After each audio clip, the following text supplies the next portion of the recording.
Good day to each and everyone. Your reporter for today, Karen Joy Biabisado, Bachelor of Secondary Education, major in English. My topic is all about written and spoken language.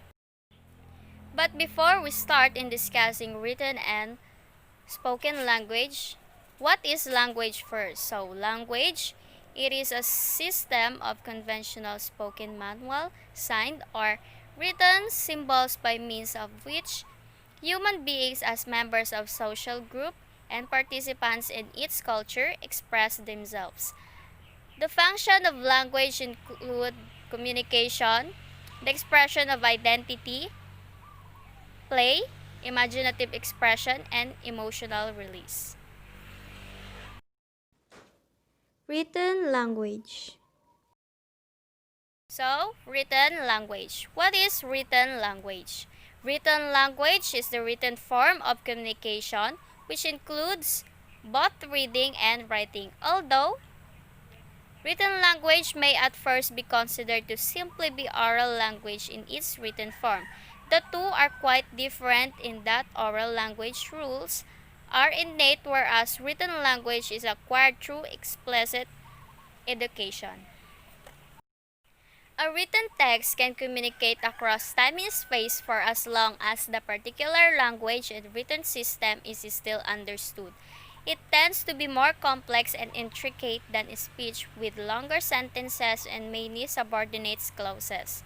The punctuation and layout of written text also have no equivalent. However, some forms of written language such as instant messages and email are closer to spoken language. Importance of written language. Importance of written language. Writing is a visual representation of language through the use of an established selection of markings. As a means of communicating ideas and restoring information, written language is the single most important and far-reaching technology available to humans and serve as foundation for virtually all other information technologies from early etching in clay to the world of digital access that we enjoy nowadays. Purpose of written language. The purpose of written language is to express oneself, to provide information, to persuade or to create a literary works. Number 1. Expressive writing. Its main purpose is to make connection to others and to contribute to human thought and culture and to establish and deepen human contact.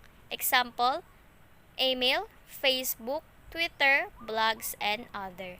Number 2, persuasive writing. Its main goal is to change the minds of the readers or at least to get the readers to question their position on a debate and consider the writer's point of view. Example, essays, research paper, and presentation.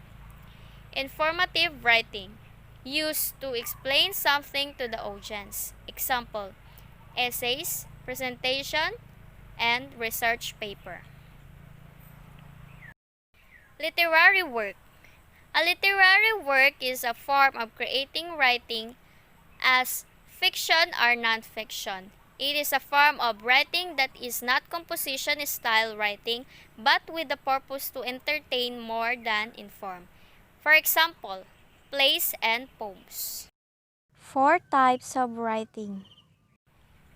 This includes expository writing. It talks about the subject without giving opinions. The main purpose of this writing is to explain. Number 2. Descriptive writing. This style of writing is focusing on describing character, an event, and etc. The main purpose of this style is to describe. Number 3. Persuasive writing. Writer use a creative writing to get the attention of every reader. The main purpose of this is to convince. Number 4. Narrative writing. Its main purpose is to narrate or tell the story. Spoken language. Spoken language is a language produced by articulate sounds as opposed to a written language. Many languages have no written form and so are only spoken.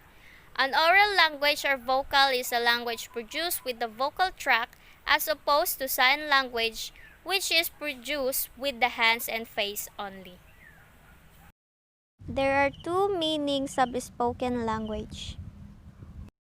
Number one meaning, spoken language is a language using some of the articulatory organs such as the mouth, vocal cords, or lungs are intended for production by these organs. Number two meaning, spoken language also refers to the entire act of communicating verbally on what people mean or intend. The words they use, their accent and intonation, and so on. Anything in fact that might be found in speech rather than other forms of expression. Importance of spoken language. Without gestures, facial expressions, and speech, people would cease to understand each other, and communication would be very difficult. It gives people the opportunity to learn and share knowledge with each other, to work and accumulate experience, to share their moods and emotions, to inform others about events, and express their own opinions. I hope that you've learned a lot from my report. Thank you for listening, and God bless us all. To God be the highest glory.